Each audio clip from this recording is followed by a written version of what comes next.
জামাতের মুখপাত্র একজন, তাদের আমি ডাক্তার সাহেব, আর আহলে হাদিসের মুখপাত্র শেষ নাই, সবাই মহাপণ্ডিত। মহাপণ্ডিত হও কিন্তু কথা বলতে যেও না। আব্দুর রাজ্জাক, প্রায় 3 কোটি 3.5 কোটি যে জনগণ আছে তাদেরই একজন প্রতিনিধি বলতে পারেন। আমাদের কমন সেন্স। আমি আমার নাম কেটে আরেকজনকে ঢুকেলাম, আর তুমি এত বাচ্চা ছেলে, তোমার কমন সেন্স ধরলো না যে প্রতিনিধি কে হতে পারে। বিবেচনা নিজের পয়দা করতে হবে, শিখতে হবে এগুলা। মুখপাত্র কে হয় একটা সংগঠনে কোন দিকে, তোমার যোগ্যতা নিয়ে আমার কোনো দ্বিমত নাই, তোমার ব্রেন নিয়ে আমার কোনো দ্বিমত নেই, তবে তোমার কমন সেন্সের অভাব আছে। শিখার চেষ্টা করো। একটা কম একদিনে গঠিত হয় না। চিন্তা চেতনা, বিবেচনা বোধ জাতীয় পর্যায়ে আন্তর্জাতিক পর্যায়ে আমাদের হতে হবে। এই মুহূর্তে আমি আপনাদের সামনে একটা প্রশ্ন তুলে ধরি। গতকাল আমাদের যে উপদেষ্টা পরিষদ গঠিত হয়েছে, সেখানে তার যে প্রধান প্রফেসর ডক্টর ইউনূস সাহেব আলেমদেরকে ডেকেছিলেন। জানেন নাকি আপনারা? কেউ জানেন আহলে হাদিসের প্রতিনিধি ছিল কিনা? কে? সাইফুল্লাহ আহলে হাদিস। ডক্টর সাইফুল্লাহ সৌদি আরবে পড়ে এসেছেন, তিনি আমাদের সাথে উঠেন বসেন, আলহামদুলিল্লাহ, তার অনেক অবদান। কিন্তু আহলে হাদিস ঘরানার নন। আহলে হাদিস ঘরানা এখানে মনে আমাকে আবার খেয়াল করায় দেও মাদানী সাহেবেরা, তোমাদের জন্য বলছি, প্রতিনিধি কে হওয়ার কথা। এই বাংলাদেশে জাতীয় পর্যায়ে কিংবা আন্তর্জাতিক পর্যায়ে যদি আহলে হাদিসের কোনো প্রতিনিধিকে ডাকা হয়, 1 নম্বরে কাকে ডাকা হবে? কাকে? সর্ববৃহত্তর সংগঠনের প্রতিনিধিত্ব উনি করেন না। তার জ্ঞান বেশি, তার বয়স বেশি, তার লেখাপড়া বেশি। আমাদের মুরব্বী, এটা নিয়ে কোনো দ্বিমত নাই। আপনার যেটা বলছেন ওই অ্যাঙ্গেল থেকে রাইট। আর যদি বৃহত্তর সংগঠন এবং প্রাচীন সংগঠন মনে করেন, তাহলে তার প্রধানকে যিনি থাকুন না কেন, তিনি চেয়ারের প্রধান। তিনি চেয়ারের প্রধান। তাহলে ডাকবে কাকে সরকার? একজন ডাকলে ডক্টর আব্দুল্লাহ ফারুককে ডাকবে, 2 জন ডাকলে তার সাথে সাথে গালেবকে ডাকবে। আর আমি মুসলিউদ্দিনকে যদি সরকার জিজ্ঞাসা করে কারে চাবো, তাহলে আমি কার নাম বলবো? আমাকে 1 নম্বরে দেওয়া ছিল। 2 নম্বরে আব্দুল্লাহ বিন আব্দুর রাজ্জাক। হঠাৎ করে সে অফিস থেকে ফোন এসেছে 1টার পরে, আমি তো সিরাজগঞ্জের প্রোগ্রামের দিকে যাচ্ছি, নিকট আত্মীয়, থতমত খেয়ে গেছে। বলছে আপনার নাম যে 1 নম্বরে এসেছে, আপনি নাকি ওখানে আহলে হাদিসের যারা নেতা আছে তাদের মধ্যে মুরব্বী নড়াচড়া করতে পারেন, তবে আর কে? বললো যে ডক্টর আব্দুল্লাহ বিন শেখ আব্দুল্লাহ বিন আব্দুর রাজ্জাক। আমি সাথে সাথে, তবে নিকট আত্মীয় বলে সে বিব্রত বোধ করেছে। পরের দিন আবার পত্রিকা আবার কি কি লেখালেখি হয় যে নিকট আত্মীয় বুঝলা ডক্টর ইউনূসের পক্ষে নামটা দিয়ে দিচ্ছি, উপদেষ্টা আর কি। যাই হোক, আর বাকিটুকু বললাম না। এই জন্য আমি যে বিব্রত বোধ করছি, আপনি আসলে আমার পত্রপত্রে মেলা লেখালেখি হবে যে জামাই শ্বশুরে এগুলা হয়ে গেছে। আমি বললাম তুমি এখন আমার নামটা কেটে দাও, আমার জায়গায় বৃহত্তর সংগঠনের যিনি নেতৃত্ব করেন ডক্টর আব্দুল্লাহ ফারুকের নাম দিয়ে দাও। দ্বিতীয়টা নিয়ে আর আমি কথা তুললাম না। আমাদের কমন সেন্স। আমি আমার নাম কেটে আরেকজনকে ঢুকেলাম, আর তুমি এত বাচ্চা ছেলে, তোমার কমন সেন্স ধরলো না যে প্রতিনিধি কে হতে পারে। বিবেচনা নিজের পয়দা করতে হবে, শিখতে হবে এগুলা। মুখপাত্র কে হয় একটা সংগঠনে কোন দিকে, তোমার যোগ্যতা নিয়ে আমার কোনো দ্বিমত নাই, তোমার ব্রেন নিয়ে আমার কোনো দ্বিমত নেই, তবে তোমার কমন সেন্সের অভাব আছে। নিজেকে শুধরে নাও। কম ওইভাবে গঠিত হয় না, যার যার মতো মুখপাত্র হতে চলে না। ডক্টর আব্দুল্লাহ ফারুক আমার চেয়ে বয়সে কম, অভিজ্ঞতা আমার চেয়ে মেলা কম, তারপরেও তিনি বৃহত্তর সংগঠনের প্রধান। আমি আমার নাম কাটিয়ে তার নাম বসিয়ে দিয়েছি। শিখার চেষ্টা করো। একটা কম একদিনে গঠিত হয় না। চিন্তা চেতনা, বিবেচনা বোধ জাতীয় পর্যায়ে আন্তর্জাতিক পর্যায়ে আমাদের হতে হবে। সম্মানিত উপস্থিতি, এটা আমি বলতে আসছি এই জন্য যে আর সবাই বক্তা কার উপর কারা বক্তৃতা করবে করো, কিন্তু জাতীয় পর্যায়ের বিষয় আছে, আন্তর্জাতিক পর্যায়ের বিষয় আছে, কোথায় যায় কাকে ফেস করতে হবে সে ব্যাপারে তার মুখপাত্র আছে। সেদিন বলছিলাম ধানীখোলায় যে আওয়ামী লীগের 3 জন মুখপাত্র ছিল এক সময়, মাহবুব আলম হানিফ আর হাসান মাহমুদ সাহেব আর কাদের সাহেব। পরে 2 জনকে অফ করে দেওয়া হলো। কাদের সাহেব এই আধা মরা মানুষ একাই অক্টোপাসের মধ্যে বেকাতারা হয়ে কইতে থাকতেন। জামাতের মুখপাত্র একজন, তাদের আমি ডাক্তার সাহেব। আর আহলেজের মুখপাত্র শেষ নাই, সবাই মহাপণ্ডিত। মহাপণ্ডিত হও কিন্তু কথা বলতে যাও না। কোন জায়গায় কার কথা বলতে হবে সেটা তোমরা বুঝে বলার চেষ্টা করো, নাহলে জাতি ধ্বংস ছাড়া কখনো আগাতে পারবে না। কালকা ডাকলা, যাওয়া হলো, নাম আসলো, হাসির রোল পড়ে গেছে সারা দেশে। আহলে হাদিসের কোনো বয়স্ক মানুষ নাই, আহলে হাদিসের কোনো আলেম নাই, আহলে হাদিসের কোনো ফেস নাই। আমি তুমি আরো বড় হও দোয়া করি, কিন্তু অসময়ে কুকর্ম করো না, শেখার চেষ্টা করো। বলবে তুমি এরকম নাম ধরে বলো, হ্যাঁ নাম ধরে বাপ বেটার সামনেই বলি। কম অত সহজে গঠিত হয় না, কোনোদিনও ডাকা হবে না। আমি আমার নিজের নাম কেটে দিলাম, তোমার কমন সেন্স অ্যালাউ করলো না, তুমি কি করবা?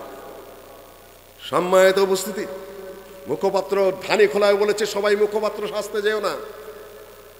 মুখপাত্র কে হতে পারে তোমার? এইখানে আমি আবার ফিরে আসছি। মোহাম্মদ বিন আব্দুল ওয়াহাব রাহিমাহুল্লাহ তিনি কে উপস্থিত হয়েছেন, বিবি সাহেব বলে দিলেন শাসকের, আপনি যাবেন, ইনি জন্য আসেন। জিজ্ঞাসা করলেন আপনি কি চান?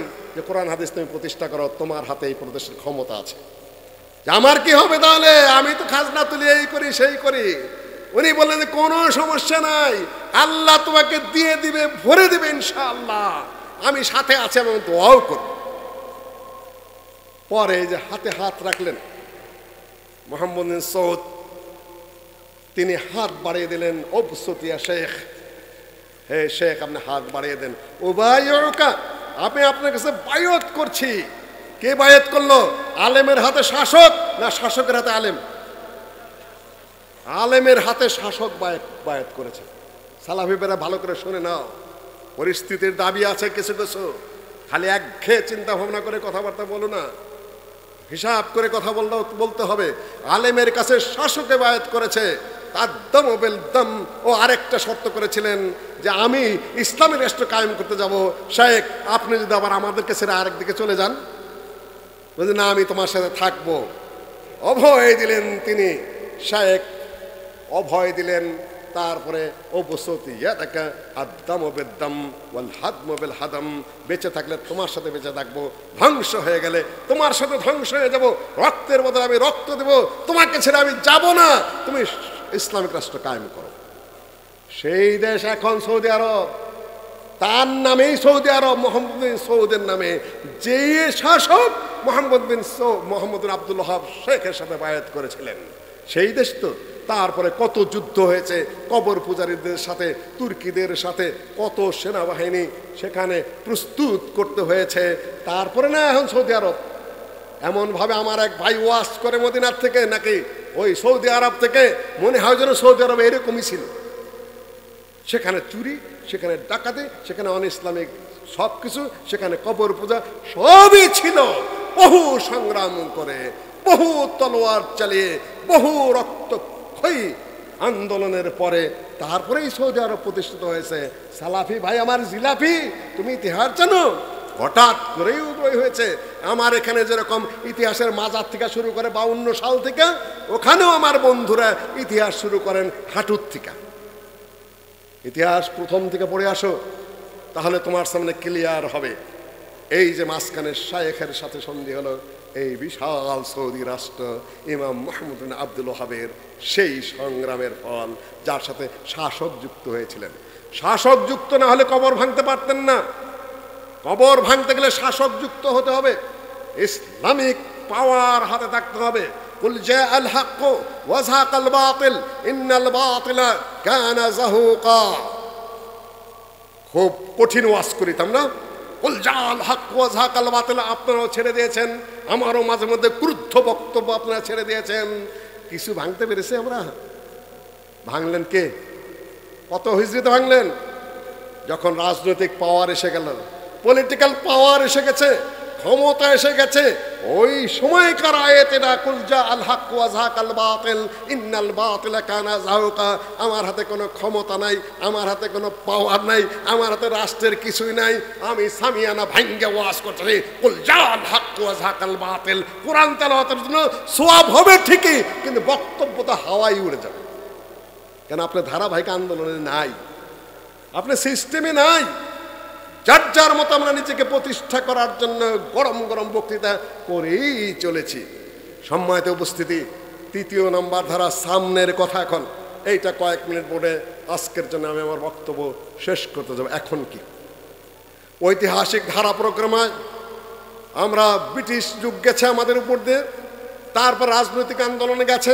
ব্রিটিশ কালের যে যুদ্ধ আহলে হাদিসের নেতৃত্বে ছিল, রাজনৈতিক আন্দোলন যেটা শুরু হলো 47 থেকে পরবর্তী আহলে হাদিসের নেতৃত্বে ছিল। 71 সালে আর একটা প্রেক্ষাপট, একটা রাষ্ট্র হলো, সেখানে সমাজতন্ত্র, ধর্মনিরপেক্ষতাবাদ ইত্যাদি ইত্যাদি চাপিয়ে দেওয়া হলো। যে জন্য মানুষ যুদ্ধ করে নাই, এই হারামের জন্য মানুষ যুদ্ধ করে নাই। ওই জাতীয়তাবাদকে ওটা মানুষ চিনে না, সমাজতন্ত্র নেতাও বোঝে না। যদি বলি নেতা ভাষণ দিচ্ছেন, সমাজতন্ত্র কি বলেন তো দেখি, ওর সাধ্য আছে বলবে? কিছুই না, খালি বকওয়াস করে, খামাখা খুতবা পাঠ করে খারায়া খারায়া। 12 চাঁদের 13 খুতবা যেরকম হুজুররা পাঠ করে মেম্বারে দাঁড়াইয়া, ওই নেতা হুজুরে 12 চাঁদের 13 খুতবা পাঠ করে। সম্মানিত উপস্থিতি, তুমি সমাজতন্ত্রও বোঝো না, তুমি জাতীয়তাবাদও বোঝো না, গণতন্ত্রের ধারে কাছেও তুমি নাই, তুমি খালি খুতবা পাঠ করেই চলেছ। সম্মানিত উপস্থিতি, সেই যুগ গেল। এখন আরেকটা যুগ। বিএনপি আমলে বেশ কিছু সংশোধন আনা হয়েছিল, বিসমিল্লাহ সংযোগ হয়েছিল, এবং ইসলাম বিরোধী কোনো আইন ওইভাবে না থাকলেও অল অ্যাকশনের পিছনে আমরা আল্লাহর বিষয়টাকে একেবারে সংবিধানে লিপিবদ্ধ করেছিলেন। বক্তৃতাই মাঠে করতে পারি, কিন্তু সংবিধানের একটা অংশ চেঞ্জ করা তো সোজা না। আমি বক্তৃতা করতেছি না এখানে, এখন যদি বলি আমি সংবিধানে একটা অক্ষর চেঞ্জ করবো, আমি পারবো? সেটা কোথায় যেতে হবে? পার্লামেন্টে যেতে হবে, সেইভাবে চেঞ্জ করতে হবে। বক্তৃতা ঘন্টার পর ঘন্টা করতে পারবো, মাঠঘাট কাঁপিয়ে দিতে পারবো, কিন্তু সংবিধানের একটা অক্ষর যদি আমি চেঞ্জ করতে যাই, সেখানে কি করতে হবে? আমাকে ওইখানে যেতে হবে। যাওয়ার পরে এখন আবার এই ছাত্র জনতার আর একটা আন্দোলনের মাধ্যমে একটা পট পরিবর্তন হয়েছে। এখন আহলে হাদিসের ভূমিকাটা কি করবেন? একটু আগেই বলেছি, জোয়ার যখন আসে, যখন আন্দোলন শুরু হয়, কেউ কাউকে রুখতে পারে না। 71-এর যুদ্ধে জুয়ানকে মানে যুবকদেরকে, ছাত্রদেরকে বাবা মা আটকাইতে পারছে? আটকাইতে পারে নাই। এখনো কেউ আটকাইতে পারে না। এখানে বিএনপি ছিল, আওয়ামী লীগ ছিল, ছাত্ররা তার সাথে জড়িত ছিল, সেটা পরে প্রমাণিত হয়েছে। সেখানে আমাদের মতো সালাফিদের ছেলেপেলেরাও মাঠেই ছিল একটা। এখন আমাদের কি করতে হবে? এখন আমাদের কাছে একটা সুযোগ এসেছে, একটা সময় এসেছে কথা বলার মতো। আপনি ইসলামের পক্ষে পূর্ণাঙ্গ কথা বলতে পারেন, ইসলামী রাষ্ট্রনীতির পক্ষে কথা বলতে পারেন, ইসলামী আইনের পক্ষে কথা বলতে পারেন, ইসলামী বিচারের পক্ষে আপনি কথা বলতে পারেন। আপনি রাস্তায় দাঁড়িয়ে দাবি জানাতে পারেন।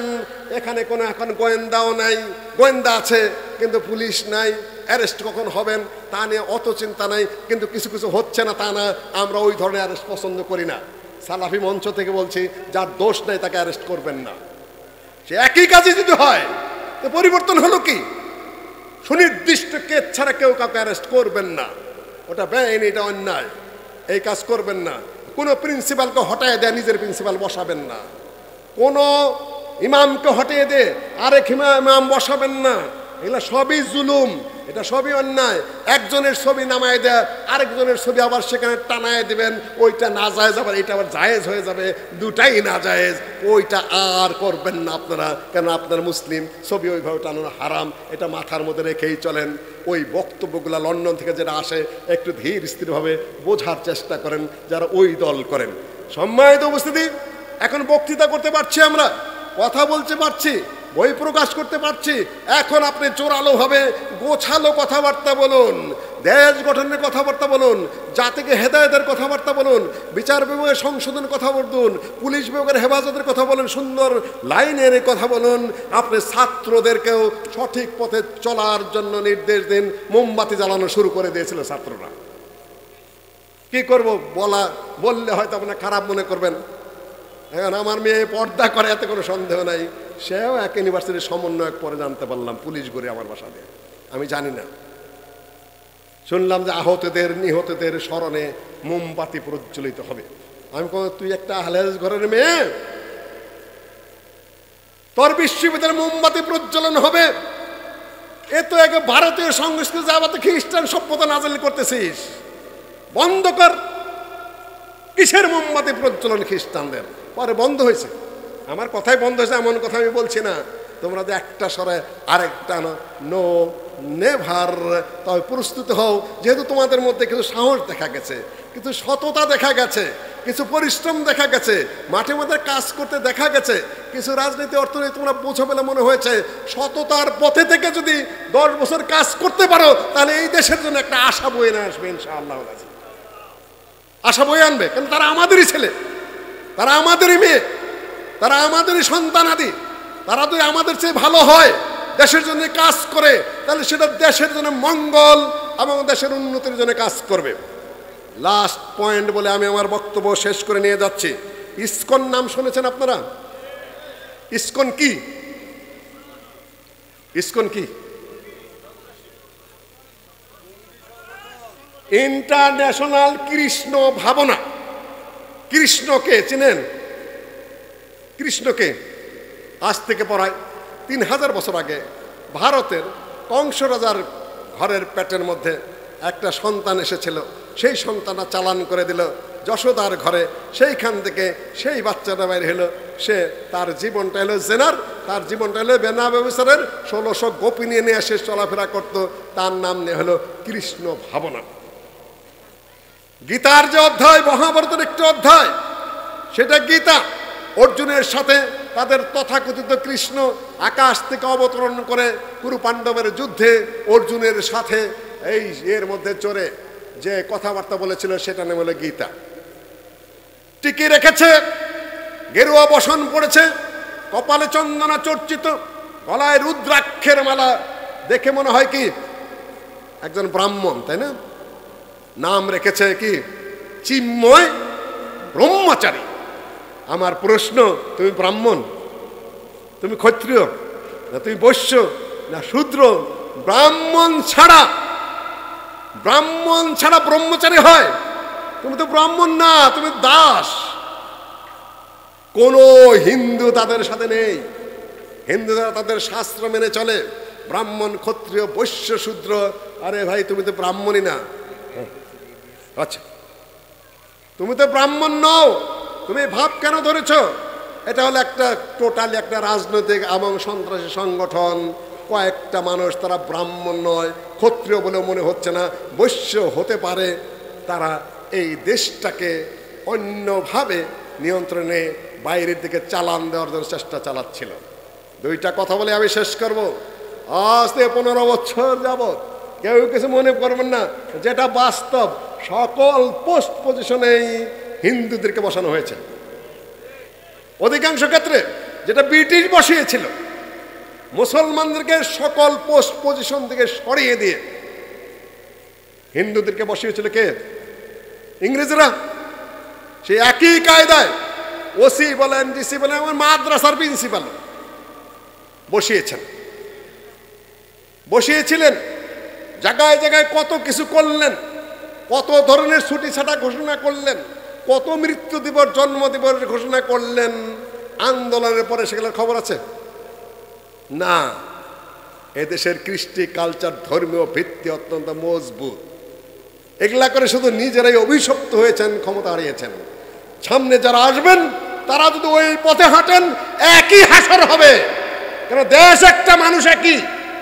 এদেশে গ্রহণ করা হবে না। নিজেদেরকে সামনে সতর্ক থাকবেন।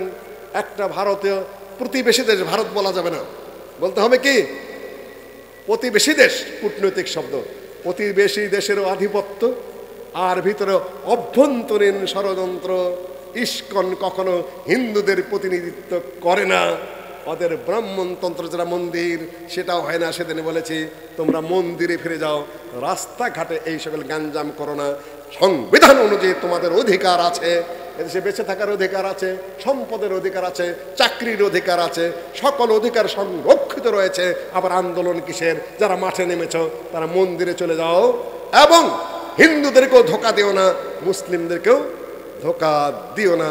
বলে ভারতের সংবাদ মাধ্যম নিয়ে অনেক চিৎকার শুরু হয়েছে, এ নিয়ে ভয় পাওয়ার কিচ্ছু নাই।